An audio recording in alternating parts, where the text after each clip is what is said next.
Bienvenidos al seminario de lectores de Jean Robert y Silvia Marcos. En esta temporada es la séptima sesión y qué bueno que estamos teniendo esta reunión con nuestro querido amigo Paulino Alvarado Pizaña. Esta sesión quedó pendiente porque nos quedamos a la mitad de una lectura leyendo El lugar en la era del espacio de Jean Robert. Entonces vamos a retomar la lectura desde donde nos quedamos, gracias al comentario de Paulino, quien es una persona muy preparada para desentrañar este texto de Jean, pues él es arquitecto desprofesionalizado, al igual que Jean, investigador independiente, profesor itinerante, doctor en sociología por la Benemérita Universidad Autónoma de Puebla y maestría y licenciatura en arquitectura por la UAM, Universidad Autónoma de México. Ha realizado trabajo académico, comunitario y colectivo en torno al habitar en distintas regiones de México y participado en diversos proyectos de investigación cuyo objetivo en común ha sido reconocer o poner en práctica alteridades a la hegemonía capitalista. Gracias por estar aquí, mi querido amigo Paulino Alvarado. Y pues, ¿qué les parece si damos inicio con una introducción por parte de él? Hola Héctor, hola a todas, a todos. Buenas noches, es un gusto estar con ustedes nuevamente. Y bueno, sí, como comentaba Héctor, este texto quedó en proceso todavía de lectura y reflexión. Y para retomar el texto, primero voy a hacer como una síntesis, una breve introducción de lo que habíamos comentado en las páginas previas.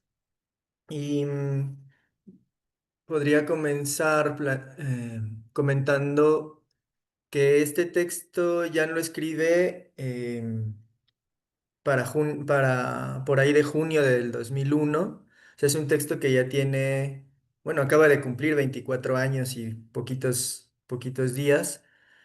Y es un texto en el que sintetiza toda una serie de trabajos previos que él vino desarrollando, reflexiones en torno a esta idea que es la hegemonía contemporánea del espacio, no solo como concepto, sino como forma de producción de- del, del territorio y de la existencia colectiva en la modernidad. Em, las primeras páginas que habíamos leído me parecen sumamente interesantes porque Jan aborda este tema del lugar en la era del espacio a partir de su propia vivencia como habitante. O sea, él tiene, eh, cuando escribe esto, tenemos que tomar en cuenta que Jan está partiendo de dos elementos, dos partes de su ser, una que nos es común a todas, a todos, a todes, que es el ser un habitante. Alguien que por el mismo hecho de vivir una existencia encarnada en su cuerpo y en un territorio, ya de sí mismo lo habita. Ese es el yang que está reflexionando. Y también eso ligado a lo que él mismo narra, que es su proceso de formación o de iniciación, como él lo llama, en la secta gremial de la arquitectura. Y es muy interesante porque hemos leído muchos otros textos de Jan y en este él juega mucho esa característica existencial, sus decisiones de vida, estudiar arquitectura y lo que eso le trae a él al, a, a la experiencia sensorial, a la vivencia corpórea, una vez que comienza a estudiar y lo que está estudiando o lo que está practicando después cuando ya se titula, parece ser opuesto a su vivencia como arquitecto es opuesta a su vivencia como habitante. Él empieza a observar cómo los diseños, los proyectos, las construcciones que lleva a cabo la arquitectura y la planificación urbana parecen ir en contra de lo que él y otros como él, en tanto habitantes, eh, realmente requerirían y realmente desean, cómo la arquitectura moderna está avasallando las formas de vida de las personas. Narra en algún momento lo que él hizo en un proyecto en el que él hizo un banco y él habla de un banco monofuncional, esta palabra es importante, un banco monofuncional se erige ahora donde se hallaba la diversidad de las relaciones tácitas de apoyo mutuo entre vecinos cercanos. O sea, en estos fragmentos Jan nos está diciendo esta diferencia entre la espacialidad de las profesiones modernas y la lugareidad de la gente misma, en tanto vecinos, habitantes. eh, sí, y me hago este énfasis también porque en esta parte del texto, sin decirlo como tal, nos muestra por qué Jan siempre tomó partido por la desprofesionalización. Porque este hecho que él narra en su propia vivencia personal es un hecho común a la mayoría de las profesiones, en las cuales se da el proceso de profesionalización en las universidades o en los estudios técnicos. Es un proceso en el que se tiene que erradicar al ser humano cotidiano que somos para ser sustituido por el profesionista. De manera tal que de pronto hay situaciones de decisiones existenciales entre el momento en que soy médico y el momento en que soy paciente, o el momento en que soy contador y el momento en que soy padre de familia. O sea, estas circunstancias son las que Jan estaba viviendo como como una verdadera paradoja y un problema, lo que él le llama su propio enigma que lo llevaron con el tiempo a desistir del ámbito de la arquitectura profesional, digamos, mercantilizada, bajo esta idea de la, el especialista capaz de resolver las necesidades genéricas de un ser humano promedio. Eh, digamos que por aquí es por donde Jan le entra a esta reflexión y eh, y de ahí nos pasa al primer apartado eh, que leímos, que fue la historicidad de una certeza moderna, que es muy importante retomarlo para lo que sigue, porque ahí es donde por primera vez Jan dice en términos explícitos que el espacio, algo que para nosotros es común, podríamos decir incluso natural, como en páginas más adelante lo vamos a leer, no es natural ni es eterno, sino que el espacio Buenas, es una creación buenas histórica. noches. Todo Hola por el Silvia, audífono, buenas porque está noches. conectado el audífono. Ah, ah. Hola Silvia, bienvenida. Entonces, lo que él dice es que hasta antes de la época moderna, y cita a un filósofo alemán, Carl Friedrich von Weizsäcker, no hablo muy bien alemán, que dice, 100 años después de Newton, el espacio fue asumido como un a priori, mientras que 100 años antes de él nadie lo conocía. Y esta Ándale. es uno de los puntos clave de los pilares que sostienen todo el resto del texto. Cómo nuestra idea y nuestra práctica, nuestra idea del espacio y nuestra práctica espacial, por llamarle en este mismo sentido, son Ajá. una construcción histórica y ni siquiera hace un siglo era la forma hegemónica de habitar o era la forma hegemónica de vivir en los entornos.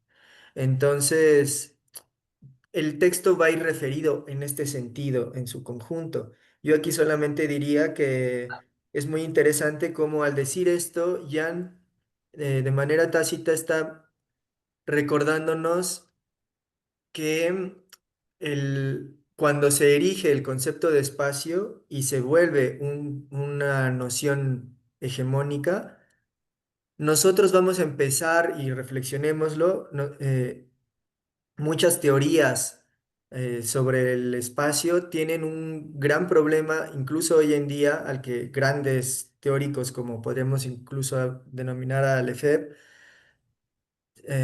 se han enfrentado, que es, ¿y qué pasa con el tiempo, por ejemplo? La noción de espacio escinde la vivencia cotidiana entre una vivencia espacial y una vivencia temporal, cuando eso es algo que en realidad no existe. Ándale. Vivencia siempre es Oh, espacio-temporal. sí. Y sin embargo, la noción de espacio como concepto hegemónico hace que nuestra percepción de vida se viva escindida. Ah, Esto es algo que está de trasfondo a lo largo del texto de Jan. Y, y bueno, creo que por ahí podríamos limitar esta primera introducción y entrar a la propuesta de comenzar el texto en el segundo apartado de la página 37. Sí. Silvia quiere decir algo, es el momento. pues disculpen que me retrasé un poquito. Quiero agradecerle a Paulino el honor que nos hace, que ya con lo que acabo de oír, pues ya nos abrió todo un surco de luz sobre lo que Jan nos ha traído con sus reflexiones, ¿verdad? Todo una, pero con eso poquito que acabo de oír, ya colocaste la profundidad de las aportaciones filosóficas de Jan que tienen que ver con la arquitectura, porque el espacio pues es justamente el lugar donde se construyen las ciudades con un concepto de espacio y se construye todo con un concepto de espacio que no tiene nada que ver con esto, esta que acabas de leer, Paulino, que acabas de explicar, espacio temporal, todo está en conjunto, el espacio con el tiempo. Entonces esa división distorsiona los conceptos de espacio con los que vivimos hoy en día, ¿verdad?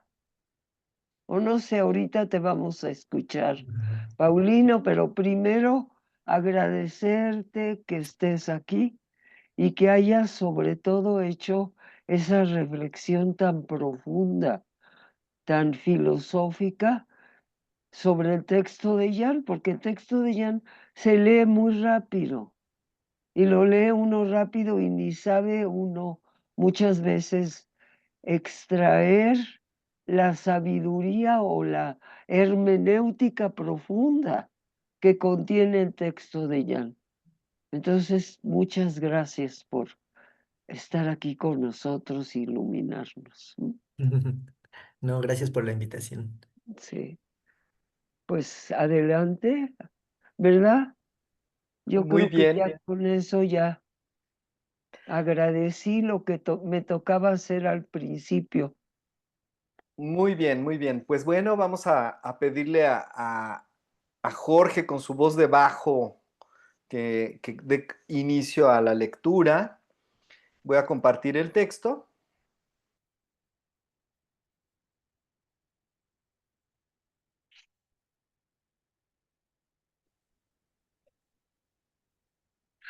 Buenas noches a todos.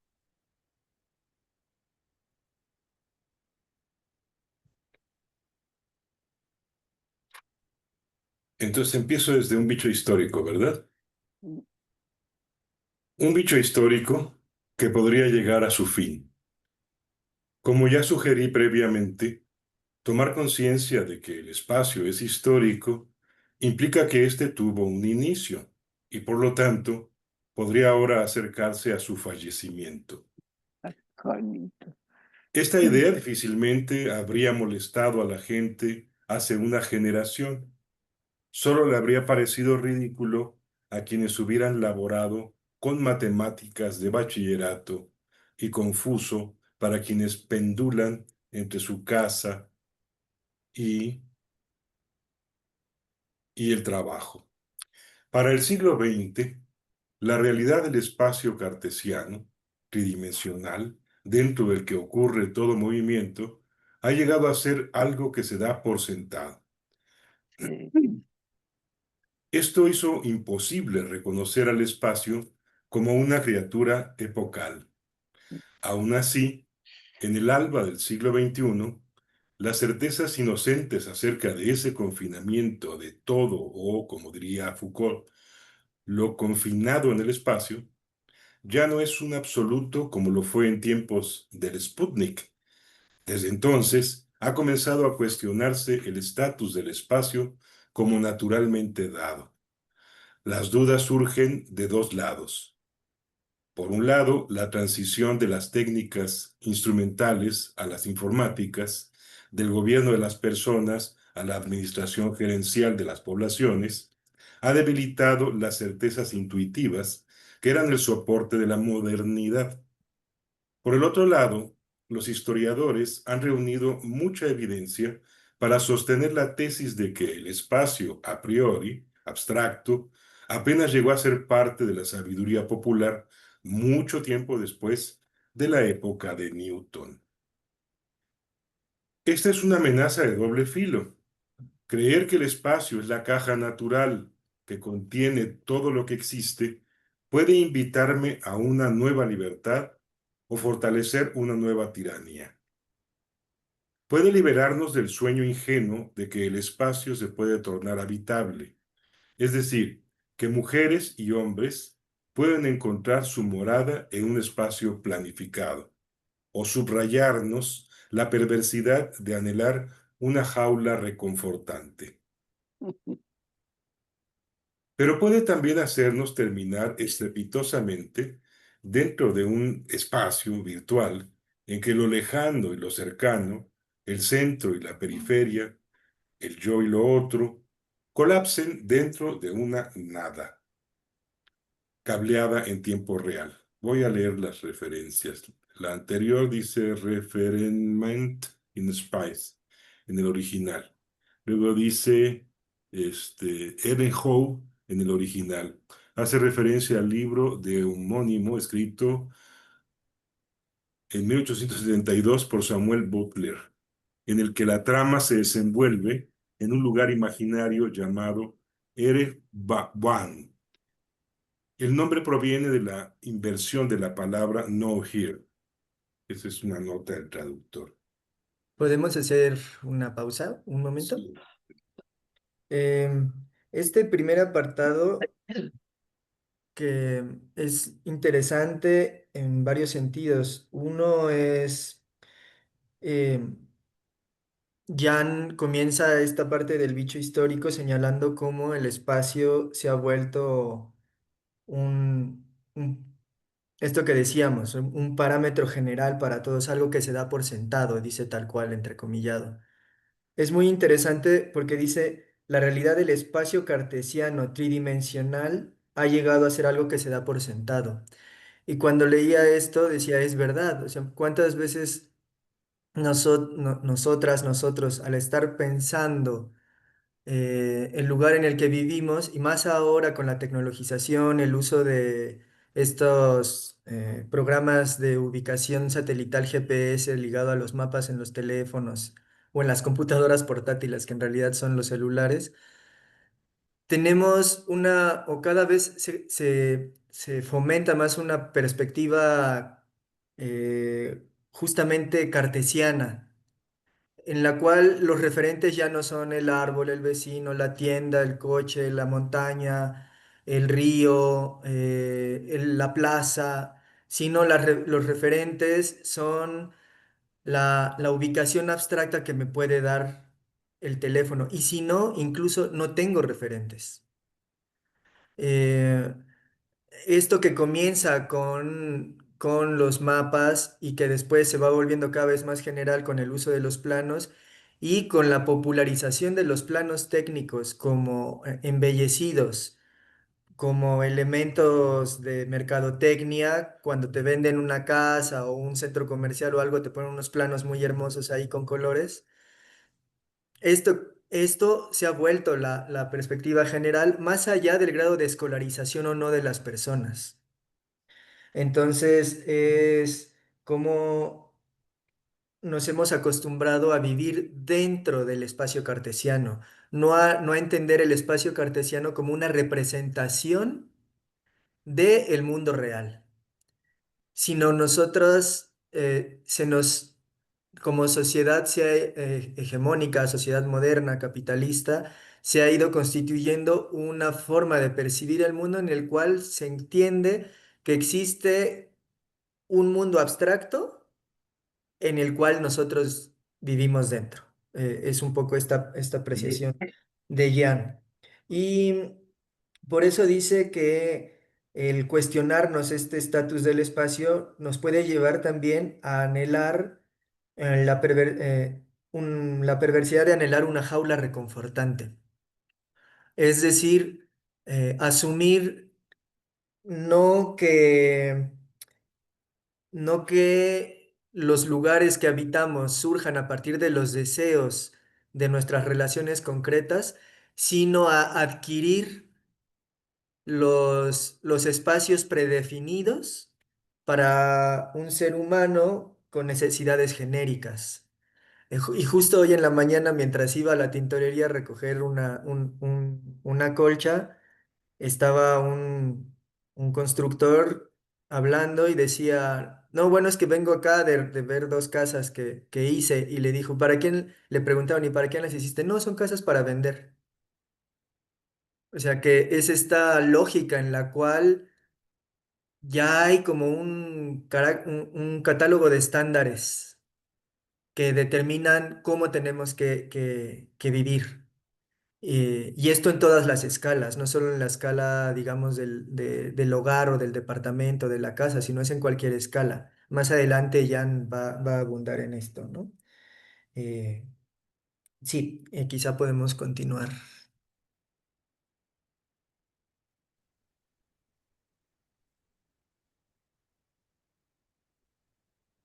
Ese algo, aún denominado espacio, no tiene cualidades táctiles ni orientación, no tiene olor, sabor ni recuerdos.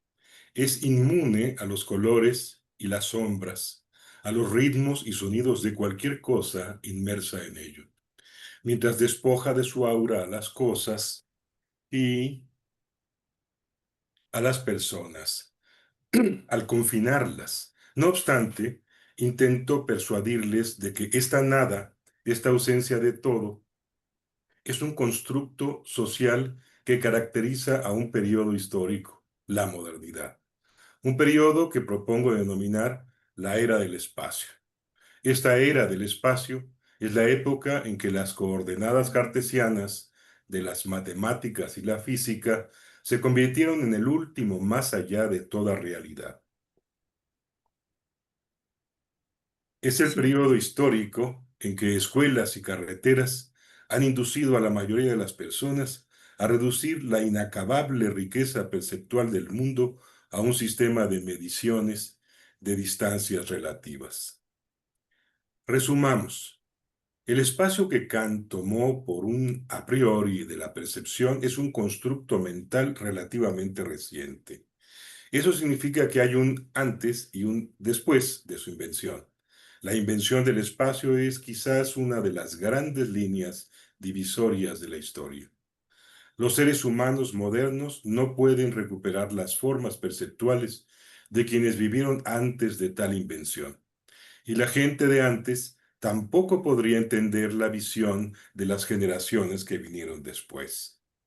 Nuestra era del espacio es profundamente extraña para la mentalidad premoderna.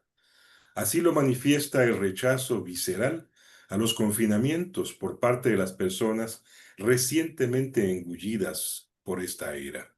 Por ejemplo, la confianza de un campesino mexicano en que cualquier objeto es libre de ser recogido como un bien común una vez que ha caído al suelo, suele sobrevivir mucho después de que él se haya vuelto un albañil en la capital. De ahí la tan mal vista costumbre de muchos migrantes urbanos de dejar en el suelo todo aquello que ya no necesitan. para que lo recojan otros.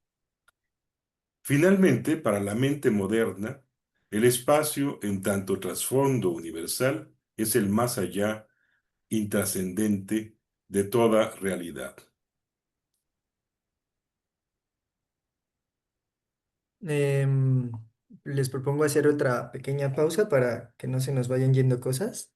Venga. Gracias. Em, una es este aspecto de cómo esta construcción abstracta de la realidad, dice él, despoja de su aura a las cosas y a las personas al confinarlas. Esta frase lo que nos quiere transmitir es el espacio homogéneo, lo que hace al ir eliminando las particularidades, es ir empobreciendo la existencia. Porque ahora ya no es nuestra forma de habitar el lugar el que va dando las cualidades al mismo, sino nosotras y nosotros tenemos que adecuarnos a un espacio predeterminado. Es decir, mientras hace todavía en México, yo creo que hasta hace 2 generaciones era muy común que la gran mayoría de las personas y las colectividades definiera culturalmente su propio espacio, su propio, voy a usar la palabra espacio, pero digamos su propio ámbito, su propio lugar. eh, Hoy en día es muy poca la gente que realmente puede definir eh, como las características del lugar que habita a la escala que sea. Me refiero a una frase de Illich en otro texto, que es El arte de habitar. Él dice que mientras el lugar de vida nunca cambiaba, nunca terminaba de hacerse en la vida de una persona, siempre iba modificándose. Hoy en día, dice él, las personas tienen que hacer un esfuerzo para lograr hacer esos espacios en los que ahora es obligado a morar, para hacerlos su lugar de vida. Em, Me quiero preguntar, proponer si puedo tomarme el atrevimiento de mostrar unas imágenes como para darle un poco de contexto a esto que puede de pronto resultar abstracto. Em,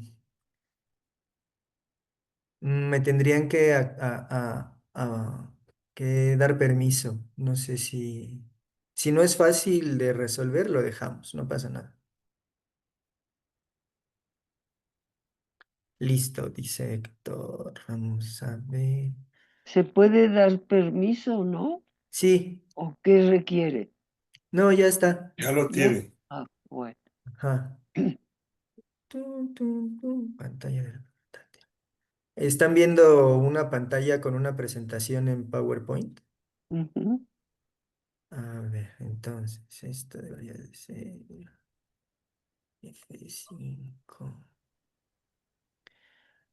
Una es esta. Si ven la imagen del costado derecho, que es una de estas unidades de especulación social, esta me parece que es en Estado de México, no recuerdo bien.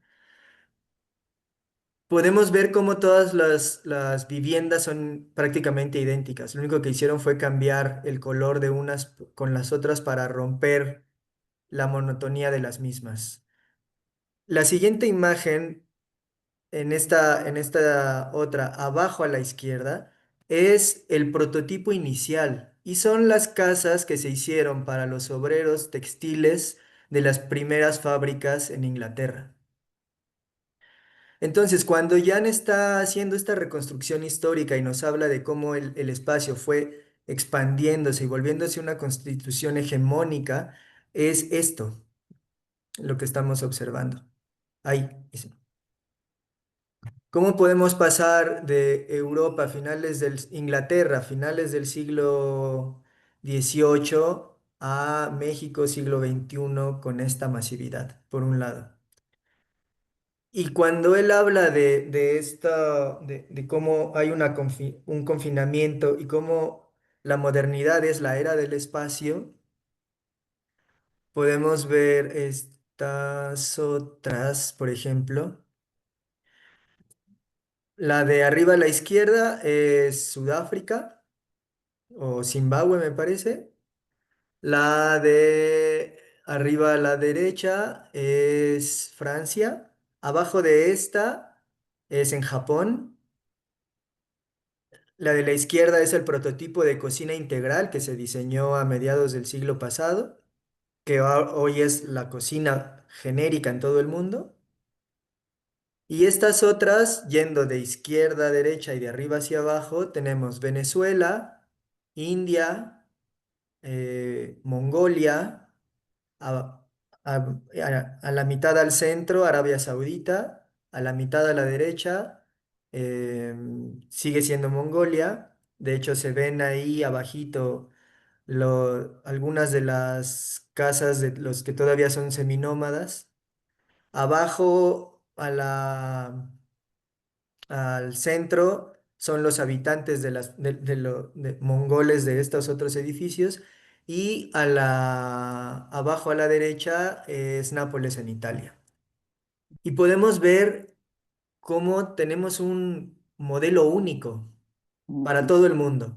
No importa el clima, la región, el territorio, las costumbres, la cultura, el número de habitantes, es prácticamente el mismo diseño con ligeras adaptaciones. Pero no son solo los edificios, sino las calles, la dimensión, la colocación, el uso mismo del territorio. Son estos detalles a los que Jan está apelando cuando nos está haciendo estas reflexiones. Y por eso dice que eh, los seres humanos modernos no pueden recuperar las formas perceptuales de quienes vivieron antes de tal invención, pero la gente de antes tampoco podrá entender la visión de las generaciones que vinieron después. Es y habla de este rechazo visceral. Es muy interesante porque en textos antropológicos hay mil y un historias de muchos lugares del mundo, entre ellos Ciudad de México, en los que personas que fueron obligadas a vivir en este tipo de conjuntos habitacionales, como se les denomina, las primeras generaciones que llegaron a vivir ahí cosechaban en las tinas, tenían las gallinas en los baños, las jardineras se utilizaban como pequeños huertos, porque no tenía nada que ver lo que ahí existía con las relaciones con las que la gente estaba acostumbrada a habitar. Entonces, y lo interesante es que generaciones después, en todo el mundo, quienes fueron los hijos de estos primeros campesinos o artesanos urbanos que llegaron a vivir en esos departamentos, pues ya abandonaron esos hábitos porque el espacio no se los permite, los obliga a transformar radicalmente su forma de vivir. Esto es el trasfondo que también está en esta reflexión de Jan. Entonces, bueno, sí, podemos pasar a la siguiente, quizá.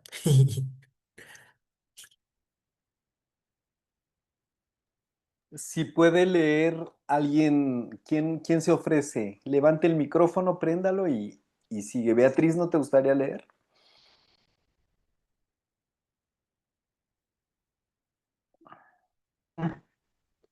Aquí seguimos, agnosticismo, Sí. agnosticismo y ascetismo disciplinados. Para continuar esta indagación en una certeza moderna, tuve que practicar una disciplina que llamo agnosticismo espacial. Mediante este término me refiero al esfuerzo ascético por zafarme del racismo de nociones y percepciones que nos impone el confinamiento de todas las realidades al interior del espacio homogéneo de la ciencia y la gestión administrativa. En un mundo de carreteras, aeropuertos, recintos educativos y pabellones penitenciarios, este confinamiento es tecnogénico, ya sea generado o reforzado por la tecnología. Es por esto que la práctica del agnosticismo ante las certezas de la era del espacio pide un ascetismo ante sus tecnologías. Aunque no puedo abstenerme de verme enredado con ruedas motorizadas que entumecen mis pies, entre los cables que cancelan distancias, con la televisión que mira hacia todo sitio desde un no lugar, aún puedo cultivar una actitud escéptica y resistir convertirme en su esclavo. Disto mucho de ser el único descreído, pero se ha vuelto necesario distinguir entre unos y otros descreídos.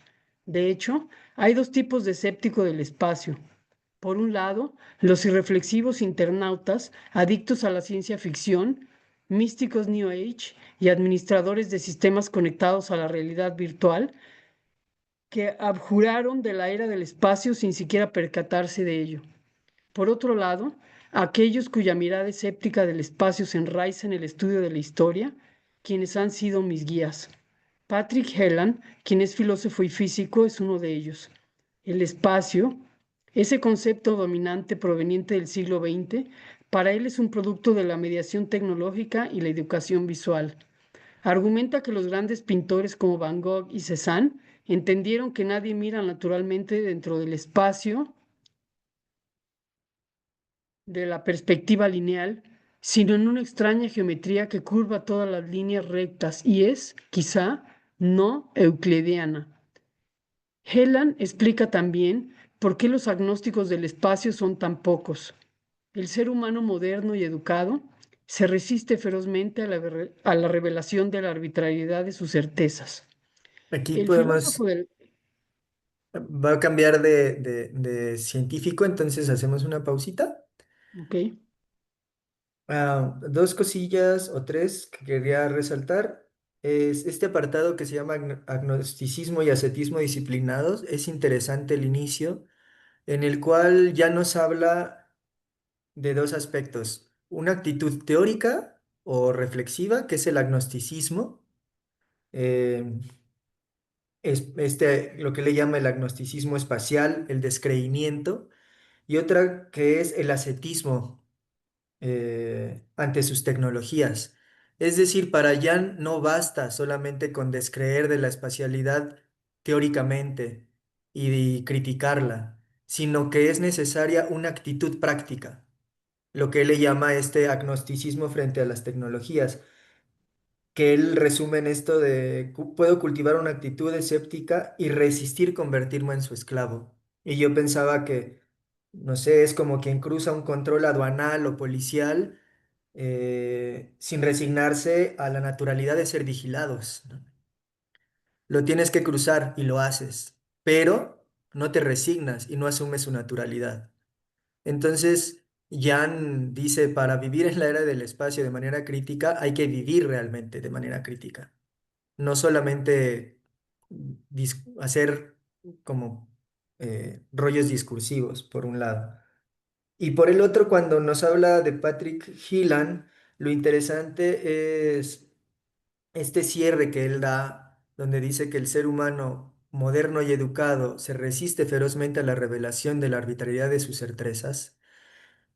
Nos recuerda que la sociedad moderna está caracterizada justamente por una forma de obsesividad por el control y la certeza permanente. Esto no es natural del ser humano, ni es general a todas las civilizaciones y todas las culturas. Para las muchas de ellas que viven con la impermanencia como la realidad, la transitoriedad como un elemento eh, conformativo de la existencia misma, de la vida humana y de la vida no humana también. En cambio, la modernidad y dentro de ella la espacialidad sí están orientadas hacia el control, la certeza y la seguridad como axiomas existenciales. Por eso Gillan dice que la gente no quiere ver la crítica al espacio. Entonces, solo eso. el filósofo de la ciencia, Yehuda Elkana, alega que cada forma de pensamiento es específica al espacio, es decir, que está determinada por el tipo de caja dentro de la que fue generada. Elkana examina el modo en que diferentes espacios, el laboratorio, la sala de urgencias, un museo, un estudio cinematográfico, generan formas características de conocimiento, pero entiende que todos estos espacios surgen de las mismas suposiciones institucionales universales y libres de contexto que para él deberían ser el principal tema para quienes investigamos la ilusoria obviedad del espacio. Sin embargo, el CANA parece no darse cuenta de que cualquier espacio planificado por una institución moderna, profesional, sea medicina, educación, gobierno, servicio social, es radicalmente heterogéneo respecto de cualquier lugar creado por el acto mismo de habitarlo. Por ejemplo, es insensible a la diferencia radical entre una celda monacal y un laboratorio. El primero es un lugar engendrado por gestos cotidianos que responden a reglas comunitarias, mientras que el segundo es un espacio tecnogénico necesitado de control profesional. En contraste con la mayoría de los recintos modernos, la celda monástica, la capilla de la cofradía y la pequeña escuela barrial son ejemplos eminentes de lugares que deben su existencia y atmósfera a la actitud de las personas y a su relación entre ellas. Aquí ¿Vas a hacemos hablar, Paulina? otra pequeñita pausa antes de hablar de Ladislav Gvats.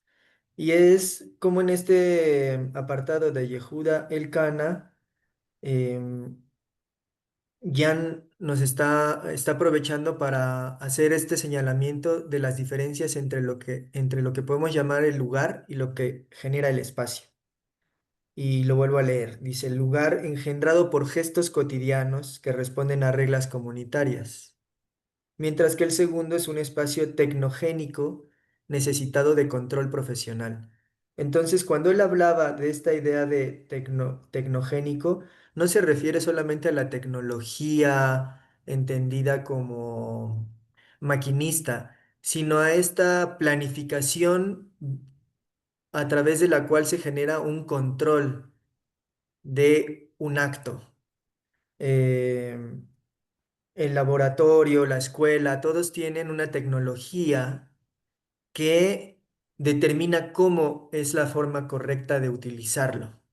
Y en ese sentido, quien ocupa ese espacio tiene que aprender esas formas para poder aspirar a utilizarlo correctamente. Entonces, bueno, esto. Ujú. El agnosticismo espacial toma otra forma con Ladislav Kapst. Para este matemático, físico y epistemólogo, el espacio es inseparable del concepto de equivalencia proyectiva. Imaginen que se sientan ante su mesa en la noche y observan una taza y su sombra bajo la luz de una lámpara. Conforme acercan sus ojos a la fuente de luz, las formas de la taza y su sombra tienden a traslaparse. Si pudieran verlas desde el punto exacto ocupado por la lámpara, el traslape sería perfecto. La taza y su sombra serían, pues, proyectivamente equivalentes. En general, se dice que dos figuras son proyectivamente equivalentes si hay algún punto desde el que ambas pueden ser vistas en traslape. Este punto es llamado centro de proyección. Su construcción, argumenta Svast, define siempre una subjetividad espacial. Si una de estas figuras es un objeto real y la otra un dibujo sobre una superficie, el centro es el ojo de un pintor renacentista practicando la perspectiva lineal. Desde este punto de vista subjetivo, los pintores renacentistas construyeron un espacio ideal en el que computaron punto a punto la proyección de objetos reales y pretendieron posteriormente que lo dibujaron era lo que su ojo en realidad había visto. Así fue como la perspectiva lineal pudo convertirse en el paradigma de la representación visual de la realidad, incluso de la observación objetiva por cientos de años. Ello inauguró un estilo de pensamiento por el que solo era real lo que podía comprimirse en un espacio construido. De acuerdo a Svast, todas las aplicaciones derivadas del principio de equivalencia proyectiva son ejemplos de la diversidad de cajas mentales en la que el espacio puede confinar la realidad. Este comentario lo realiza con respecto a la geometría proyectiva de Gerard Desargues, la geometría no euclidiana de Lobachevsky y luego al modo en que Beltrami, Cayley y Klein la verificaron a plenitud en superficies euclidianas proyectivamente equivalentes. Para Sbass, cada una de estas hazañas conceptuales porta la marca de una forma epocal de subjetividad. El filósofo, Mm, ya es otro filósofo. sí, porfis. Este párrafo también es muy interesante porque de la mano de Ladislav, Jan pone al centro el hecho de que toda construcción ideal de un espacio geométrico es siempre una construcción subjetiva que va marcada por la cultura y la cualidad de la persona que la está generando. Es este el cierre que hace con la geometría de Lobachevsky, Gerard Desargues, y es muy interesante porque dice nuestra noción de espacio, por decirlo, nuestra noción de espacio, es una noción que está configurada en un momento histórico y en un contexto social específico que implica que el mundo se vea así, como un mundo general, genérico y abstracto, al que se le van a dotar de manera posterior de ciertas cualidades, no a un mundo existente con sus propias cualidades que son modificadas por la interacción con este. Eso es una postura desde el sujeto que está relacionándose con el sitio. Em, es muy interesante porque estaba leyendo hace poco este otro libro que es de David Abram, que se llama The Spell of the Sensuous. Y justo reflexionando con Husserl sobre la intersubjetividad, dice, la realidad objetiva pura, comúnmente asumida por la ciencia moderna, lejos de ser la base concreta que subyace a toda experiencia, era, de acuerdo a Husserl, no más que una construcción teórica, una idealización de la experiencia intersubjetiva. Es decir, esto que se nos quiere mostrar el espacio como una realidad objetiva, idéntica en todas partes, en realidad, en realidad lo que está ocultando es que esta realidad siempre es resultado de las interrelaciones que constituyen cada lugar. Por ello no se puede o no se podría hablar de la existencia de un espacio genérico, más que como una suposición teórica para reflexionar después sobre los lugares, los ámbitos y los territorios reales. Sin embargo, lo que estamos viendo es justamente la inversión de este hecho, que es una inversión aparte común a todas las ciencias que buscan la objetividad. La suposición de que sus hallazgos no son el resultado de un análisis posterior sobre la realidad, sino que son la condición a priori de la realidad que están analizando. No sé si soy claro en esto último. Si no, más al rato lo conversamos. Bueno. Ujú. El filósofo holandés Jan Hendrik Vandenberg, creador de la forma radical de fenomenología que llama metablética, la doctrina de los cambios, está interesado en la forma de la subjetividad que sospecha acompaña todo tipo de espacio. Dado que la propia subjetividad específica da cuenta de la construcción del espacio de una época, si acaso existe una, del estilo de su arquitectura y hasta del tipo de enfermedades que la gente sufre, SIC, amplias conexiones pueden trazarse entre esas esferas aparentemente separadas. Así, Vandenberg ve una correlación a partir del siglo XVIII entre la desaparición de las relaciones interior-exterior típicas del estilo barroco en la arquitectura, la emergencia de geometrías no euclidianas y más o menos al mismo tiempo la primera descripción clínica de una neurosis bajo el nombre de el mal inglés.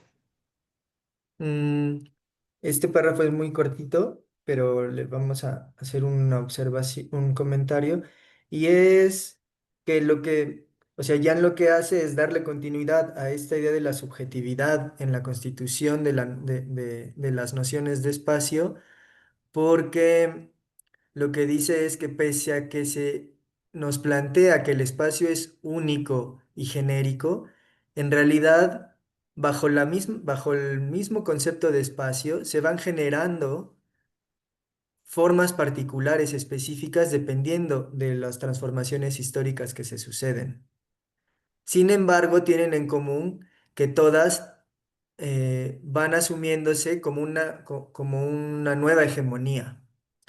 Eh, y lo que es muy interesante en este último cierre, que habla de que Van der Berg ve esta correlación incluso con la primera descripción clínica de una neurosis bajo el nombre del mal inglés, es que en este periodo, que es el siglo XVIII, es cuando París se vuelve una ciudad, la primera megaciudad del mundo, podríamos llamarlo, que supera el millón de habitantes.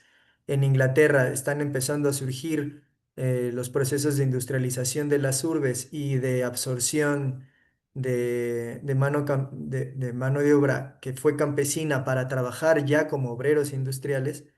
Ese primer proceso. Y este proceso de generalización de un tipo de espacio es al mismo tiempo el primer momento histórico en el que se da un diagnóstico clínico de neurosis. ¿Y esta neurosis en dónde se da? En Inglaterra. Se le nombra el mal inglés.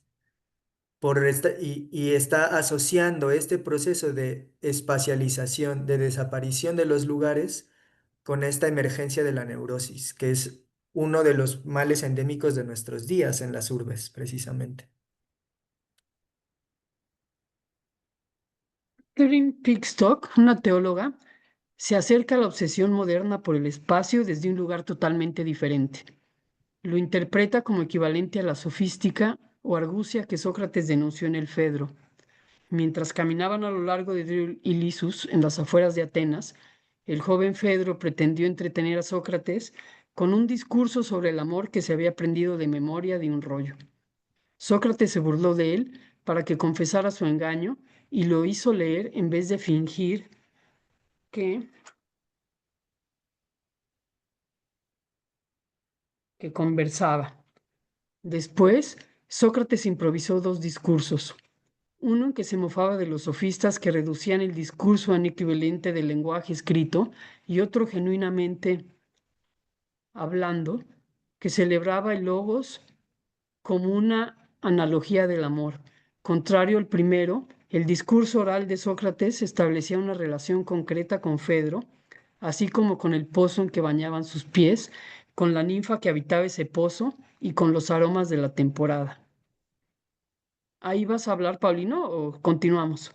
Ah, sí, porque aquí aunque parece que cambia de autor, en realidad no lo hace. Ok. En 1574, en la introducción a su Logique, Peter Ramus escribió que su Little Book iba a ser más provechoso para el lector que todos los años dedicados a estudiar a Platón. Lo que propuso fue un cálculo de la realidad en que todos los temas estaban divididos en etapas ordenadas y sucesivas, comenzando con la más general y progresando hacia la más particular. Estas etapas eran cajas mentalmente que inmovilizaban a los objetos en sus definiciones y excluían la comprensión del conocimiento como un evento que llega.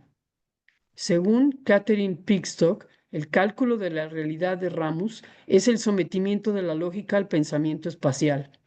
El espacio, señala, se ha convertido en una pseudoeternidad que, a diferencia de la eternidad genuina, es plenamente comprensible para la mirada humana y se supone que está al salvo de los estragos del tiempo. Discúlpenme, tengo que tomar una llamada. ¿Quieren que Continúo. sigamos? Sin trascendencia genuina, el espacio debe ser absoluto. Este absoluto es también el resultado de un intento por evitar la temporalidad y la subjetividad humanas. Pero pese a ello, genera su propio tiempo falso y su subjetividad.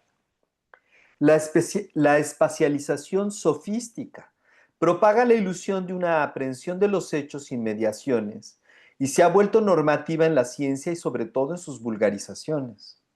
Las manipulaciones mecánicas que son posibles dentro del espacio cartesiano proporcionan al ser humano moderno una instalación, entre comillas, demasiado seductora. Si éste toma esta instalación como lo real, entre comillas, se verá llevado a imaginar que la facilidad y la predictibilidad de las operaciones dentro de esa esfera artificial muestran su verdadera y primaria relación con el mundo. Aquí sí hacemos una pausa. Pues en este apartado que dedica a Pickstock es muy interesante ver cómo retoma este señalamiento de Pickstock al espacio como un sofisma o una sofística, porque entonces lo que ella está planteando es que el espacio como concepto es un argumento agudo, con apariencia de ser verdadero, pero que en realidad es falso porque parece tener que ver con la realidad, pero no es así, sino es una construcción ideal. Es lo que Pickstock estaría planteando como base. Y después este puente que ella hace entre la creación de una forma del conocer y la espacialidad es muy interesante porque justamente dice, dice Jan, este absoluto del espacio es también el resultado de un intento por evitar la temporalidad y la subjetividad humanas. Y cuando vemos lo que Peter Ramus quería hacer y Pickstock critica, es que podemos ver esta forma muy común hoy en día de conocer, que es separar cada conocimiento en un compartimento estanco, que parece no tener relación con lo demás. Esto que tiene que ver con el espacio y la espacialidad o la espacialización, uno es que la segmentación del conocimiento y su catalogación tiene que ver con la forma profesional y moderna de generar espacio. Cada lugar tiene, más bien, cada actividad tiene su espacio específico, monofuncional y especializado, sin aparente relación con lo demás.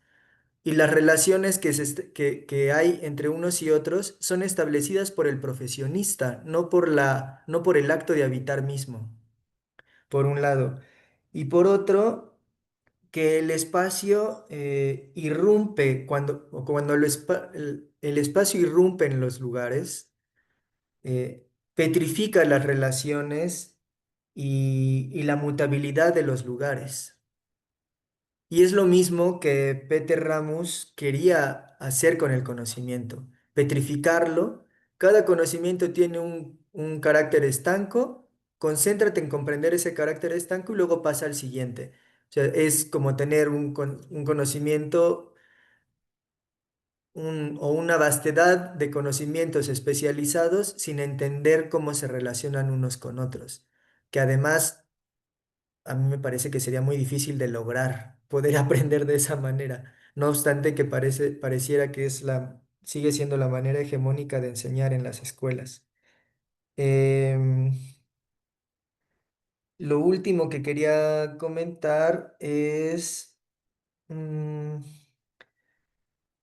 que esta última frase de Jan sobre las manipulaciones posibles dentro del espacio cartesiano tiene que ver con, si vamos más allá de la arquitectura y pensamos en términos territoriales, planeación territorial, incluso geopolíticamente, podemos ver cómo realmente esta noción de espacio es un concepto hegemónico, al punto que, por ejemplo, las guerras, así es como conciben los territorios. Las guerras piensan que las manipulaciones dentro del espacio cartesiano de sus mapas son las manipulaciones o equivalen a las manipulaciones que se pueden hacer sobre el territorio concreto, abstrayendo por completo el conjunto y diversidad de vida que hay en ellos. Y es desde un centro de mando, sea este económico o bélico, que se determina hacia dónde debe de dirigirse la dinámica de vida de esos espacios. podemos hablar de la perspectiva de Israel y Estados Unidos sobre Palestina hoy en día. Y esta es la perspectiva. La manipulación mecánica dentro del espacio cartesiano sobre el territorio palestino, para ellos es equivalente a la manipulación misma del territorio, haciendo abstracción completa de las vidas que en estos lugares habitan. Entonces, estas apreciaciones de Jan se mueven en todas las escalas del lugar y el territorio. Mm, bueno, y eso. Vamos a ir al cierre del apartado.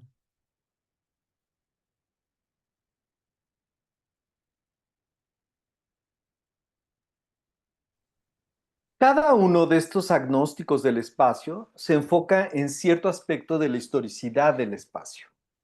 El espacio para Gillan es un producto de la educación visual y la tecnología. Una vez constituido, según el Cana, este confina a la gente dentro de cajones mentales cuyas notables diferencias enmascaran el hecho de que, sin importar cuán diversas sean las reglas que gobiernan su construcción, son cajas que los encajonan dentro de ellas. Esta forma de confinamiento lleva hacia la espacialización del pensamiento. De acuerdo con Kvash, nada de lo que se mantiene libre de confinamiento es considerado real. Siendo que el espacio incluye al propio ser, la distinción entre interioridad y exterioridad colapsa. En el análisis de Van den Berg es mediante este colapso que surge una nueva forma de subjetividad. Una subjetividad que no conoce interioridad alguna, que es, entre comillas, desalmada. Finalmente, Pickstock afirma que el espacio funciona como una pseudoeternidad. A la gente desarraigada de su tierra y su lugar, le ofrece la falsa seguridad de que algo permanecerá cuando todo lo demás haya fenecido. Vista a partir de estos autores, la invención del espacio parece ser concomitante al nacimiento del sentido moderno, del propio ser y su relación con lo otro. Pero dicen poco acerca de los pasos que llevaron a esta invención. Pues creo que ahí podemos dejar por el momento. Son 8:39. Y solo Muy bien. este último párrafo sintetiza, hace como un resumen e hila todos los aportes que él nos propuso. Y me parece que lo hace muy bien con este cierre en el que deja muy claro cómo la invención del espacio es concomitante al nacimiento del sentido moderno del propio ser y su relación con lo otro. Yo creo que lo dejaría ahí, más bien lo abrimos a la discusión, a la reflexión conjunta. Hago una propuesta, Paulino. Vuelve a leer ese último párrafo. Vuélvelo a leer, porque eso de veras es una síntesis de todo lo que has estado presentando. Desde cada uno de estos agnósticos, Sí. todo el párrafo. Pues ya me quitaron la página de aquí. A ver, cada uno de estos agnósticos, sí. Sí, porque aquí sintetiza los agnósticos del espacio que hemos revisado, Ujú. ¿verdad? Dice, Entonces, sí, sí, lo leo. Cada dale. uno de estos agnósticos del espacio se enfoca en cierto aspecto de la historicidad del espacio. Ajá. El espacio para Gillan es un producto de la educación visual y la tecnología. Una vez constituido el espacio, según el Cana, este confina a la gente dentro de cajones mentales cuyas notables diferencias enmascaran el hecho de que, sin importar cuán diversas sean las reglas que gobiernan su construcción, son cajas que los encajonan dentro de ellas. Esta forma de confinamiento lleva hacia la espacialización del pensamiento. De acuerdo con Kvass, nada de lo que se mantiene libre de confinamiento es considerado real. Ujú, Siendo que el espacio incluye al propio ser, la distinción entre interioridad y exterioridad colapsa. En el ujú. análisis de Van der Berg, Es mediante este colapso que surge una nueva forma de subjetividad, una subjetividad que no conoce interioridad alguna, que es, entre comillas, desalmada. Finalmente, Pickstock afirma que el espacio funciona como una pseudo-eternidad.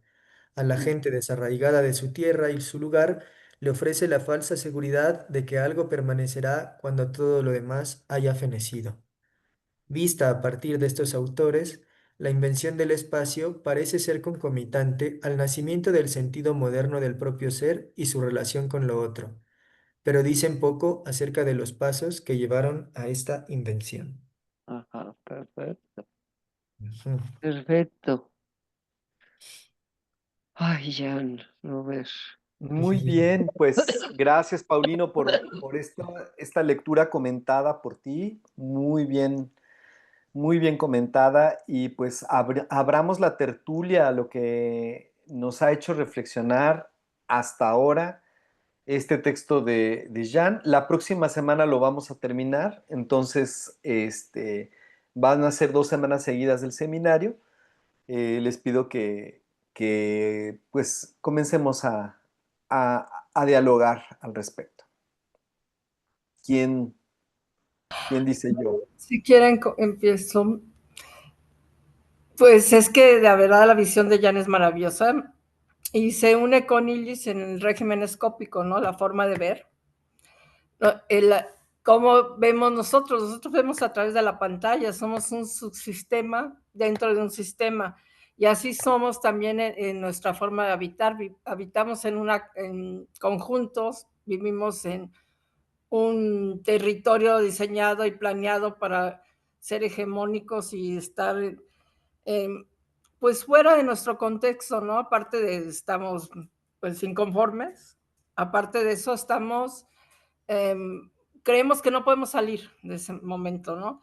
Entonces, a mí siempre me pareció maravilloso todas las visiones de Yande, pues desde el baño seco, toda la arquitectura vernácula, y también recordaba un amigo que cuando fue a vivir a África trabajando para la FAO decía, es que no entiendo por qué les dan un departamento y pues y prenden leña, ¿no? En lugar de tener una cocina o cosas así, pues sí, pues lo que está diciendo Gianni Paulino, ¿no? Justo ese ir quitando el arraigo, la idea del lugar y transformarnos a una idea de espacio, pero tiene directamente que ver con Illich y los regímenes escópicos que todavía en el Renacimiento nos salvábamos un poquito, ¿no? Pero ya en esta época, en la época del show, como dice Illich, ya no, porque estamos dentro de un sistema, estamos en otra caja ahorita la computadora, ¿no? Pero bueno, hay salidas. Ahí me quedo.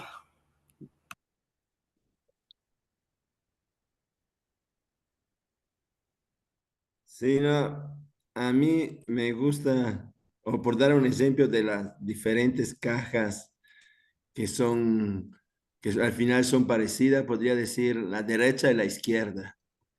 Estas dos ideologías que nos hacen creer que son diferentes, que al final no es así. Y hasta podría llegar a decir capitalismo, socialismo y comunismo. Y de hecho es justo la manera en que nos tienen todos engañados. Esta es la reflexión que me ha venido escuchando la lectura. Así que muchísimas gracias para hacernos reflexionar así.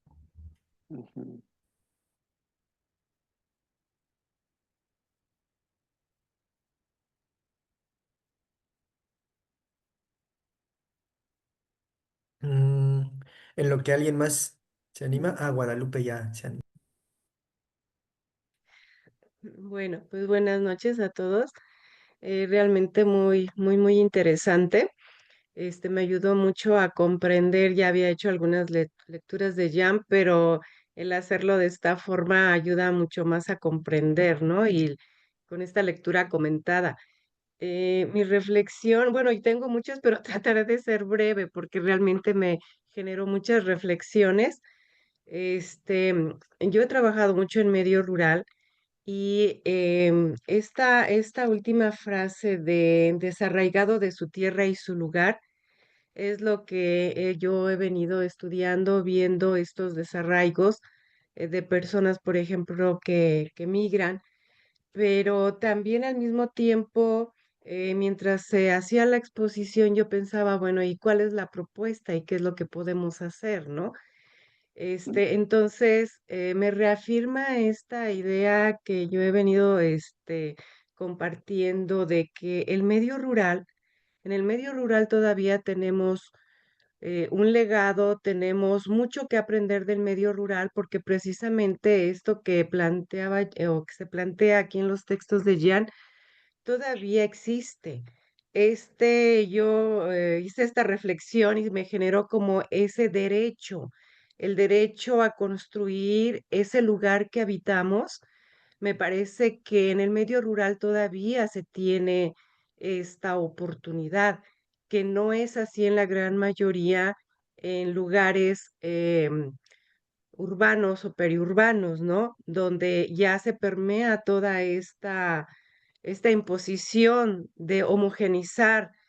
Y cuando mostrabas, Paulino, estos diferentes lugares y ligado con este desarraigo, me tocó ver con mucha tristeza este modelo de casas, de las casas Geo, en el Ay, año 2000 que lo vi en Bélgica y después, en 2016, que lo vi en un lugar de España, en Badajoz.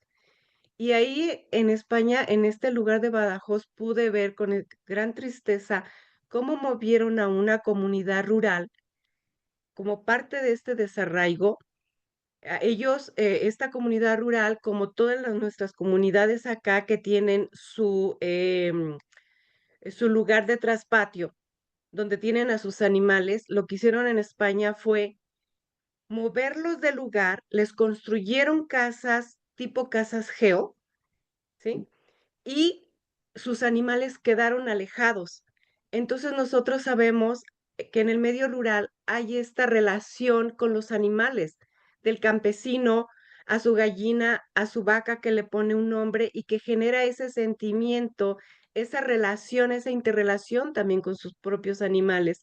Y lo que hicieron allá fue utilizaron como pretexto que había una ley de sanidad que no permitía que estas comunidades rurales tuvieran sus patios donde tenían a sus animales.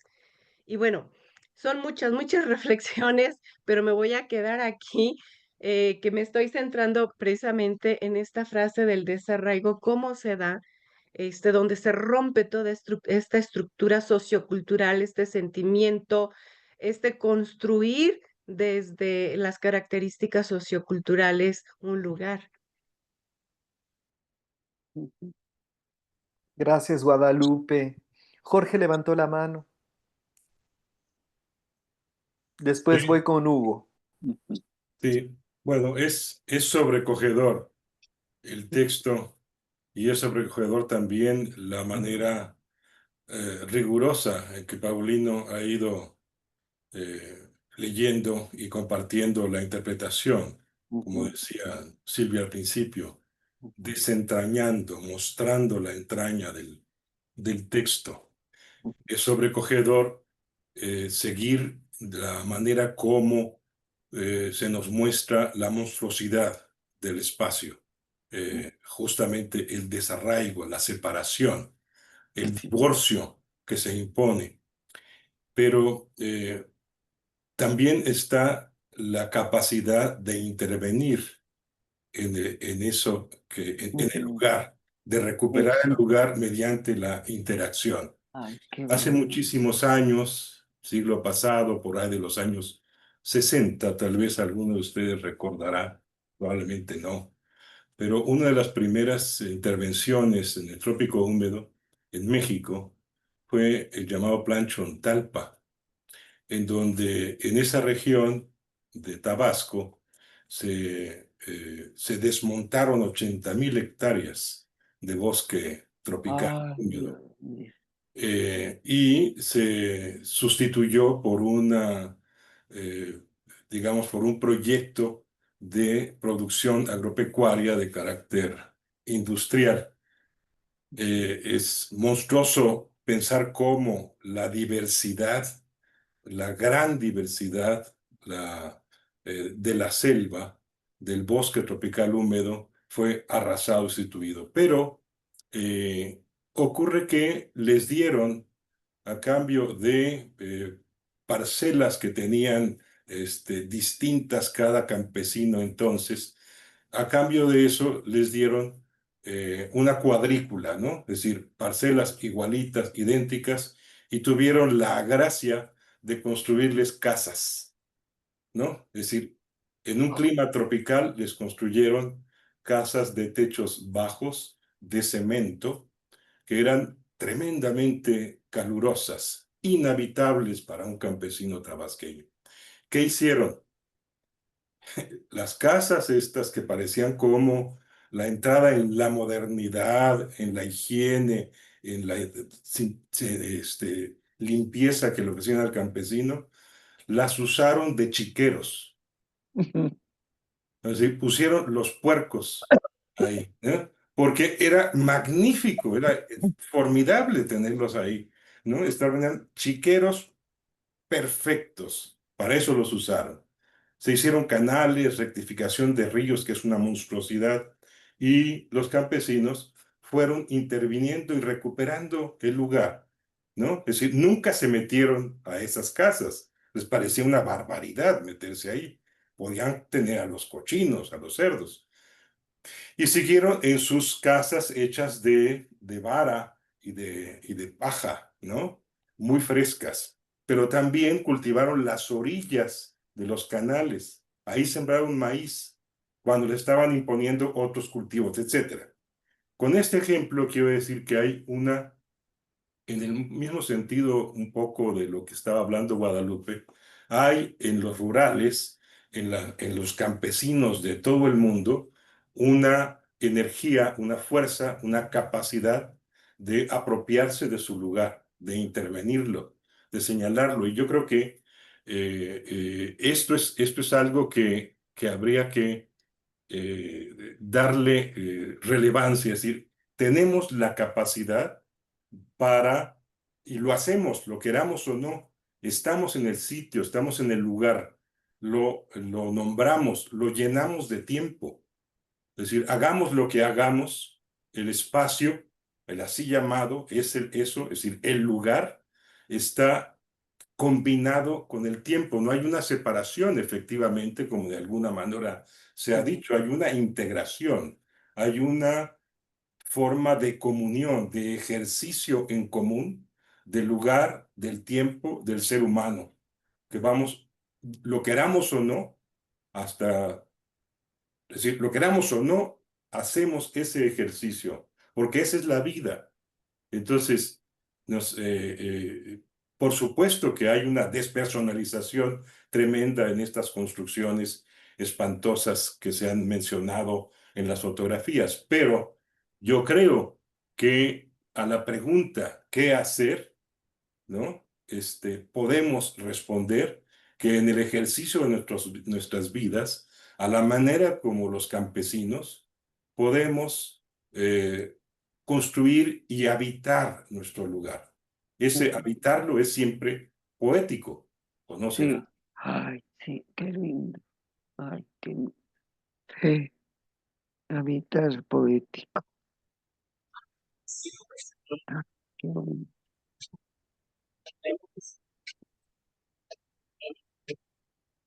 Muchas gracias, Jorge, por esta importante reflexión. Hugo Carvajal también quería compartir algo. Gracias. Sí se escucha, ¿verdad? Efectivamente, dice Jorge, es una forma de comunión. Esa vida comunitaria me hace recordar el inicio del trabajo de John Womack, Zapata y la Revolución Mexicana, que dice así: esta es la historia de unos campesinos que no querían cambiar y por eso hicieron una revolución. Es muy interesante. Es decir, no tenían por qué cambiar a un modo individualista, egoísta, particular, esa forma será muy grave decirle estúpida de vivir la modernidad. Y por eso regresar a ese comunitarismo, en esa relación entre ellos y con la naturaleza. Y me agrada ese inicio del trabajo. Unos campesinos que no querían cambiar y por eso hicieron una revolución. También en los años 60 se inició el proyecto de CIVAC aquí en Morelos. Y yo recuerdo, ya estábamos en el seminario en los años 70, que se opuso Iván Illich a ese proyecto y Sí, don Sergio. Y dijeron, Ciudad Industrial del Valle de Cuernavaca no puede ser, es una contradicción. Y fueron acusados de oponerse a lo moderno, de oponerse a una mejor vida para la gente, a un trabajo asalariado con más recursos, en fin, y que no proponían nada. Efectivamente propusieron una ciudad hospital en el Valle de Cuernavaca por el clima, o bien un trabajo agrícola para alimentar al estado de Morelos y la Ciudad de México. No les hicieron caso, por supuesto. Y ahora tenemos lo que tenemos ahí en Ciudad. Termino con este otro comentario acerca del agnosticismo y del ascetismo. mm, Espero no alterar y mucho menos traicionar el pensamiento de Jan. Agnóstico del espacio, efectivamente, entiendo, negarse a ser encajonado, negarse a ser limitado, es decir, rebasar esos límites, ujú. impedir que nos encierren en esos cajones establecidos o preestablecidos de esta sociedad mundial hegemónica para que seamos como ellos quieren que seamos y actuemos como ellos quieren que actuemos. En ese sentido, el agnosticismo puede ser una conducta rebelde Ujú. para impedir este desastre. Y el ascetismo, estudiamos ascética, el experto del padre Baltasar López Bucio, me acuerdo, y nos hizo entender la ascética como un ejercicio de sacrificio, comparado con la mística. El místico podía acceder a cierto estadio de meditación, de reflexión, sin mayor empeño y sin mayor esfuerzo, pero el ascético tenía que poner de su parte tenía que sacrificar algo, tenía que ejercitarse, tenía que, vaya, francamente, hacer un esfuerzo doble. Y en ese sentido, me gusta ese párrafo, agnosticismo y ascetismo. Agnosticismo del espacio para impedir ser encajonado, ascetismo para, con esfuerzo, con sacrificio, con desprendimiento, con generosidad, impedir ese encajonamiento moderno, malentendido, actual. Ay, Gracias. Perdón, se tiene que escribir esa parte de la historia, Hugo Carvajal, por favor. Necesitamos recuperar. ¿Cómo no? Sí, con mucho gusto. pues yo también, yo quisiera enfatizar o apoyar que esta interpretación que has hecho es fantástica, Hugo, porque lo traes a la vigencia del hoy. Este par de personajes del tiempo histórico, don Sergio y Iván, proponían un, ahora sí, agnosticismo y un ascetismo que urge para sobrevivir en el tiempo contemporáneo. Efectivamente, sí. Urge para detener la destrucción. Entonces, qué, qué inspirador es este seminario, es sumamente inspirador, con las voces y ¿dónde está Jorge también? Jorge nos hizo Y bueno, por supuesto, Paulino, pareces mago, ¿eh? Porque abres cada frase y de repente de cada frase salen 1000 ideas. 1000 ideas, pero es que Jan era así, Jan, su pensamiento era un pensamiento inaccesible a profundidad. O sea, había que entender el camino epistémico para poder ir abriendo frase por frase y poderle sacar todo el contenido profundo que tenía este señor con el que viví casi 50 años, ¿verdad? Pero es que era una cabeza, ahora sí, para mí era una cabeza mística, Jan Robert. En la lectura que se está haciendo, la interpretación profunda, se ve una postura filosófica, una postura que podríamos llamar mística, de cómo, y una postura que además nos da elementos para el tiempo contemporáneo. Tiene una vigencia, ahorita estos tiempos confusos, y además abren una esperanza, porque tú decías, Jorge, también, esta posibilidad de repensar el mundo, de repensar, en este caso, repensar el espacio, esta posibilidad nos permite tener esperanza de un futuro que no se destruya totalmente, que es este futuro todo tecnificado, todo digitalizado, pues es un futuro que nada más lleva a la destrucción total. Entonces, el Jan ya estaba abriendo caminos y pues hay que seguir ahorita aprendiendo de él y desempacando, Paulino, desempacando cada frase, como lo haces tú. Bueno, muchas gracias. Gracias, Silvia. Servando también quiere compartir algo. Aquí abro mi micrófono.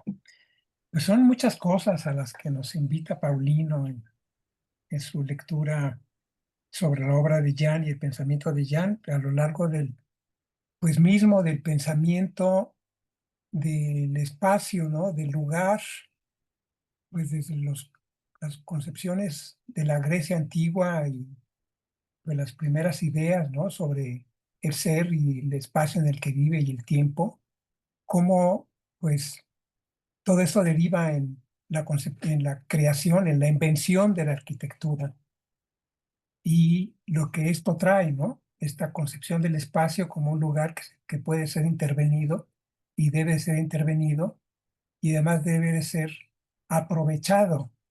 Entonces, pues creo que lo que es importante destacar es precisamente esa utilización de esta forma de razonar para en función del capital. Las imágenes que nos presentaste, por ejemplo, de la revolución industrial, de la fábrica, como el lugar o del espacio que concentra la mano de obra de inmigrantes que tienen que aprender a desarrollar ciertas funciones y tienen que ser además alojados, resguardados en pequeños espacios uniformes donde puedan, pues, recuperar las energías para volverlas a reinvertir el día siguiente en la jornada de trabajo. Y pues si pensamos en la Inglaterra de la Revolución Industrial, pues no solamente es el padre quien trabaja en la mina o en la fábrica, es toda la familia, ¿no? O sea, pues de los primeros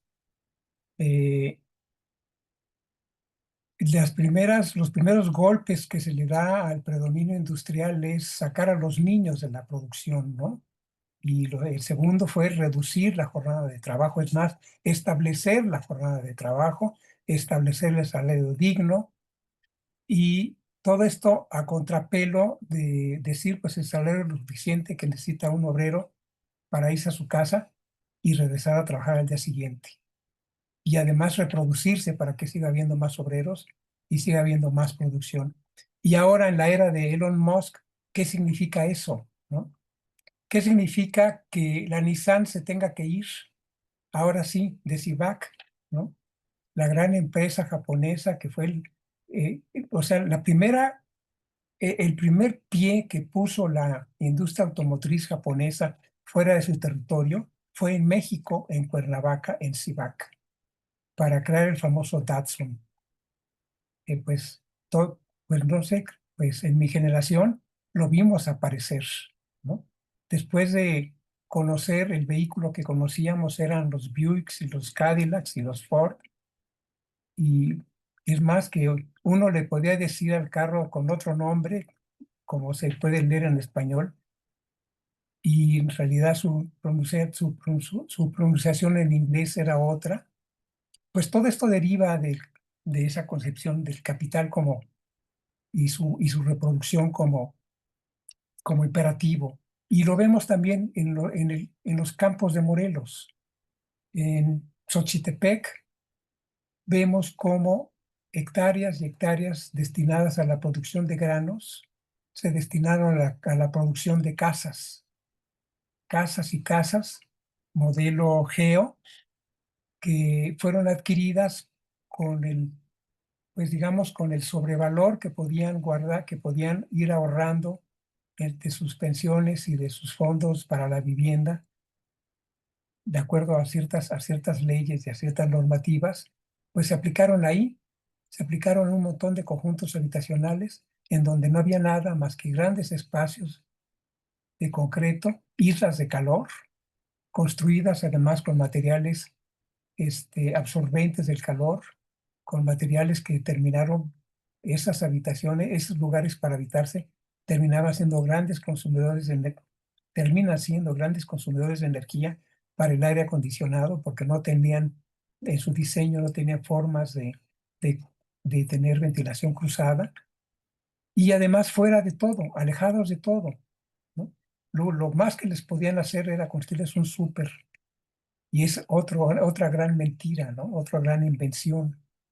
Cuando, pues en Morelos, o sea, la tierra, o sea, el territorio de Morelos es un territorio dedicado a la agricultura y que sobrevive de eso, vive de ello, y tuvo que llegar, pues, nada menos y nada más que López Obrador a decir que el estado de Morelos no producía su electricidad y entonces estaba en falta. No necesitaba producir electricidad porque no necesitaba este tipo de energía, existiendo la energía de la labranza y la energía de la yunta, o en todo caso, pues la energía del tractor, ¿no? Que era con un poco de combustible fósil. Y entonces se nos impuso una termoeléctrica en un plan de desarrollo agroindustrial, pues, de un gran desarrollo industrial, que pues está parado, pero ahí va. Y lo hemos visto cómo pues, se refleja en muchos lugares. Entonces, lo que yo encuentro es precisamente el gran invento de la arquitectura del multifamiliar que se reproduce universalmente, pues porque eso es un invento en base al concreto armado y a la disposición mínima del espacio con el rendimiento máximo de materiales y la unidad mínima de habitar para que ahí quepa la gente, ¿no? Y entonces vemos el concreto armado en todas partes, ¿no? En las imágenes que nos mostró Paulino, pues está en África, está en Mongolia, está en Asia, está en Europa. Pues, además, con los grandes arquitectos, ¿no? Diseñaron lo mismo. Está en Brasil, está en todos lados. Y entonces pues es un concepto que hoy sigue rigiendo, aunque pues ahora, bueno, ya están las naves espaciales, ¿no? O las propias ideas de Musk de construir una ciudad en Marte, pues va a ser toda de titanio, yo supongo, y con un modelo distinto, ¿no? Pero van a necesitar comer, entonces necesita llevar semillas, necesita cultivar, todos necesitamos cultivar, y lo que cuenta de cómo se hizo el traspatio, pues en la Ciudad de México hay una invención necia, revolucionaria, le puedo decir yo, anarquista sobre todo, que es la comunidad Acapancingo, si no me equivoco, en Iztacalco, ¿no? Es una colonia que se hizo en un territorio apropiado y además pensado en cómo tenía que ser habitado bajo la forma de cooperativa, bajo la forma de una propiedad común, o pues un poquito de la no propiedad que ahora nos plantean los zapatistas, pero pues esa existe y subsiste y no depende de nadie. Tiene total y absoluta autonomía. Pues yo tengo pendiente conocer ese lugar, ¿no? Porque yo sé de su formación y de su existencia desde los años 70, cuando esto se creó por la organización Francisco Villa, ¿no? Y pues es un ejemplo que pues está en un libro, yo aquí lo tengo en libros, y pues he estado leyendo algunas cosas, entonces es una experiencia interesante, pero pues he visto que se reproduce en muchos lugares, en muchos países, en muchas regiones, se reproduce esta experiencia, y sobre todo se reproduce en lugares donde todavía como dice Jan, la forma de existir comunalmente, cooperativamente y de vivir de la subsistencia, ¿no? Y que no tiene nada que ver con el concepto de pobreza, ¿no? Sino vivir con lo necesario, para lo necesario y para la reproducción de la vida, y además, sobre todo, tener tiempo para pensar, y, por ejemplo, lo que hacen muchas comunidades. Yo he estado viendo, por ejemplo, ahora pues, en esta desgracia que estamos viviendo día a día en Palestina, cómo hay un grupo de profesores y profesoras que llevan música a los niños y jóvenes como una forma de que esta forma de cultura que les es propia a los palestinos, a las palestinas, al pueblo palestino, de que en la música existen. Entonces logran tomar aliento, aunque no tengan que comer, a través de esa forma de arte. Y también lo he visto en muchas comunidades donde llegan y les ponen las casas feo, como les decimos acá, y lo que hacen es meter talleres ahí, no viven ahí, ocupan los espacios como talleres, y entonces meten un telar o meten una forja, pero siguen viviendo en sus chozas, en sus casas de bajareque, porque son ventiladas, son más amables, y además, pues, viven lo que uno vive, ¿no? Uno construye su casa y la casa debe durar mientras uno vive dentro de ella. Después, pues, habrá quien la tenga que reconstruir, pero no son para siempre. Y pues creo que estos conceptos son bien interesantes, y ya nos los deja ver mucho, ¿no? En su crítica. Y bueno, paradójicamente, Márgara me mandó un videíto que es extraño, sin embargo dice cosas muy reales, de una tipa que se planta en Francia, cerca de París, en un lugar donde vivió Vincent Van Gogh, y dice: esta iglesia que está aquí atrás de mí, y la vemos, es la iglesia que pintó Van Gogh. Entonces vemos pues esa iglesia que pinta Van Gogh, que no tiene más que un poco el estilo de lo real, pero es mejor el imaginario de Van Gogh. Y además nos muestra también los campos sembrados de girasoles, y son los mismos girasoles que pintó Van Gogh en los finales del siglo antes de antes. Y lo que me sorprende, y yo pues hago el comentario con ella, decir, es muy grato saber que todavía existen que esos paisajes aún sobreviven. Después de más de 100 años, ahí están todavía. Han logrado sobrevivir, y eso yo creo que porque hay una cultura que les ha logrado mantener vivos, o los ha logrado preservar. Y pues el hostal sigue siendo hostal. Ahora, claro, es un hostal que te cuesta, pues no sé, este, 100 euros, o bueno, no sé, 500 euros la noche cuando Vincent pagaba un franco por vivir ahí. Y con 2,5 francos podía comer todo el día. Entonces, pues las cosas cambian, pero pues también el dinero en nuestros bolsillos ahora ya no son monedas, ¿no? Sino son billetes, es más, es dinero plástico, es dinero virtual. Pero creo que pues hay que seguir cultivando el pensamiento rebelde. Ahí lo dejo. Sí, perdón, Jan trabajó con los Panchos, con los Francisco Villa. Era uno de sus trabajos. Bueno, no pagados, no, en fin. Sí, claro, sí, claro, sí. Bueno, además trabajó aquí en la colonia Rubén Jaramillo. Sí, pero al final trabajaba mucho con los Panchos. Había Fíjate qué bien. discusiones de eso porque decían cómo viven y ya les explicaba por qué vivían así, justo. Ok, nada más ahí lo dejo para que puedan hablar. Perfecto, para rastrear eso. Hay que hurgar en sus escritos y buscar esa relación con la arquitectura rebelde en la Ciudad de México. Gracias.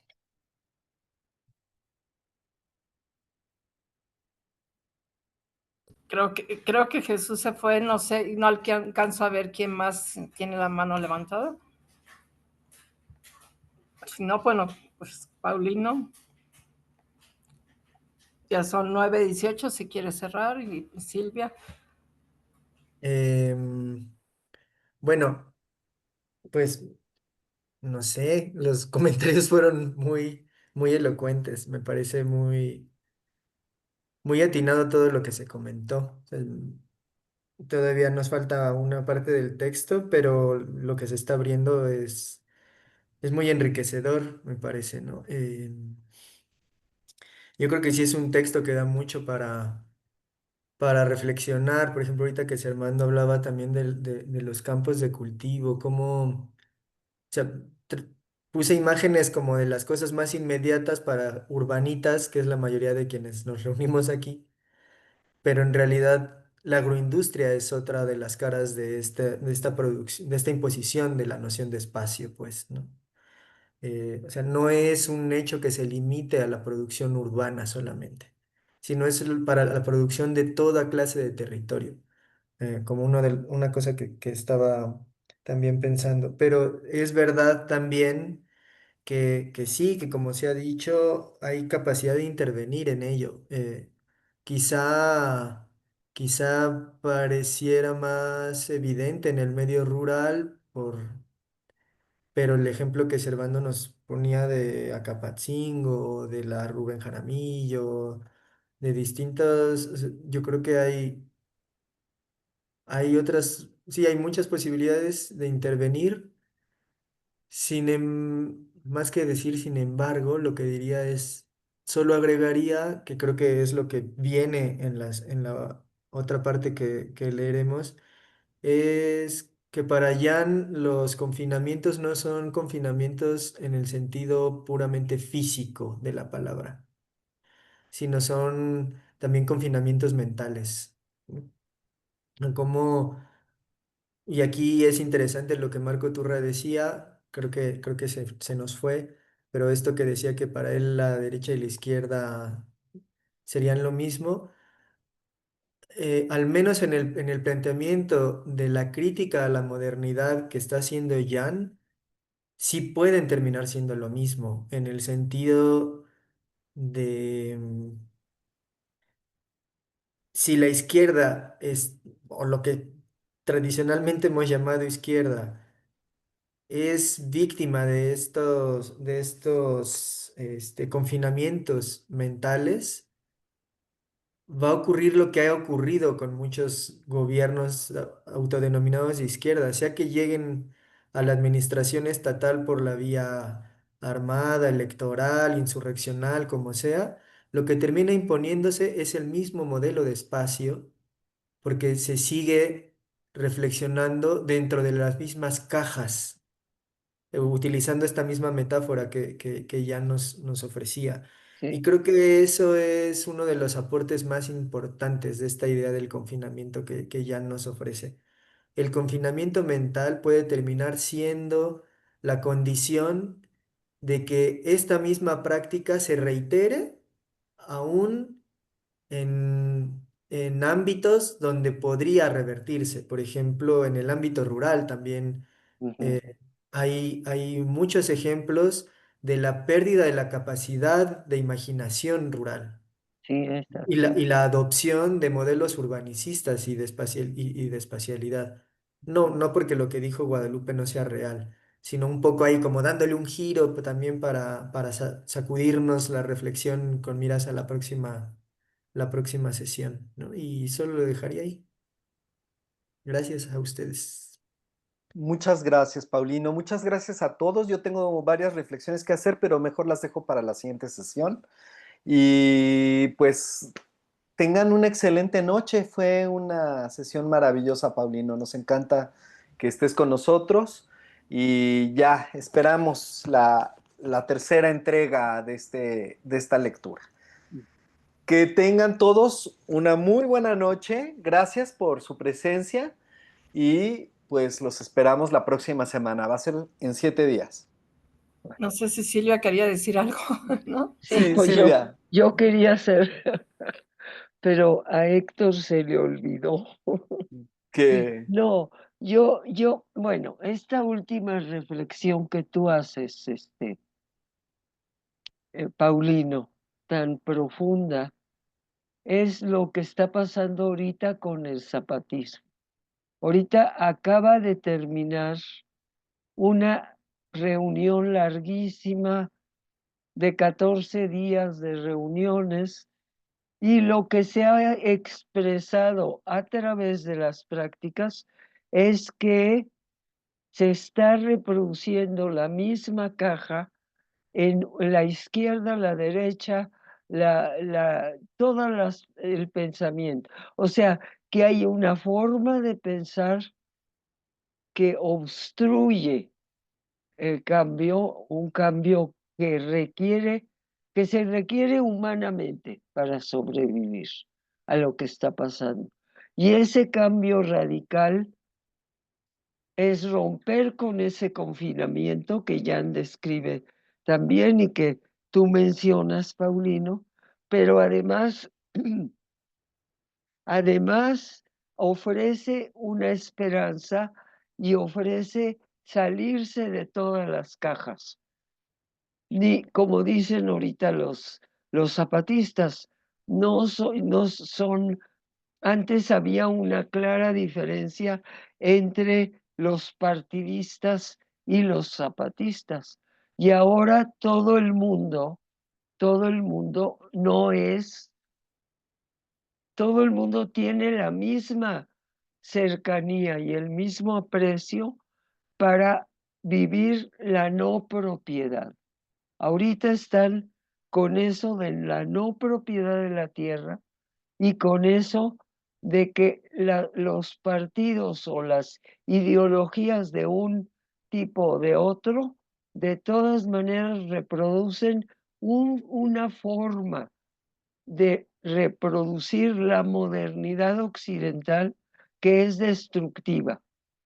Y no importa qué tinte, color rojo, color verde o color amarillo tenga, de todas maneras, hay que romper esa profundidad donde está el pensamiento de Jan.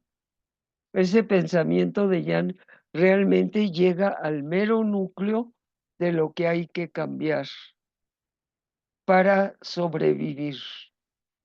Bueno, yo creo que ya con eso ya. Sí, Muchas muy, gracias, muy Paulino. importante, Silvia, muchas gracias. Muchas gracias, Buenas Paulino. noches, muchas gracias, Paulina, muchas gracias a Muchas todos los que gracias están hoy por todos. primera vez, Todo, muchas y gracias. ojalá nos vemos el viernes en el Jardín Ah, Verde. ahí nos vemos. Ay, los invito este viernes. Ay, voy a cerrar un congreso y me tiene muy preocupada No pasa nada. porque se me ocurrió ponerle a la ponencia o a la presentación para resurgir con Illich y con el SIDOC. Entonces imagínense el paquete de la presentación. Y no voy a poder, tengo poco tiempo, entonces Media hora nada más. Ok. nada más media hora y a ver si llega la media hora porque como se corren los tiempos, pero los invito para que participen, para que vengan. Es este próximo viernes en el contexto de un congreso de solidaridad transnacional con historiadores de muchas partes del mundo y que tiene una mesa sobre Iván Illich y luego a mí me pidieron que cerrara con la presencia, con testimonios de el SIDOC y de Iván Illich de Yanni Mills. Entonces, pues media hora no da para casi nada, ¿verdad? Pero a ver qué elijo. Pero vale la pena participar, ¿eh? Me encantaría verlos ahí, están todos cordialmente invitados. En el Jardín Borda. ¿Y va a haber libros de Jan Y disponibles? va a haber libros de Jan. Voy a llevar los libros que Ítaca ha publicado, que luego no están accesibles y que el panel anterior no había mencionado. Había 4 presentadores, pero ni uno habló de los libros de Jan que Ítaca acaba de republicar y de traducir del inglés o de traducir del francés para que llegaran en español al público de nosotros. Entonces, pues ahí voy a estar, ahí va a estar Jan también, y pues espero que lleguen. ¿eh? Ahí estaremos, Silvia. Ahí estaremos. Ándale, hasta luego. Hasta Buenas luego, noches. buenas Gracias. noches. Gracias, muchas gracias, Paulina, muchas gracias a todos. Buenas noches. Buenas noches.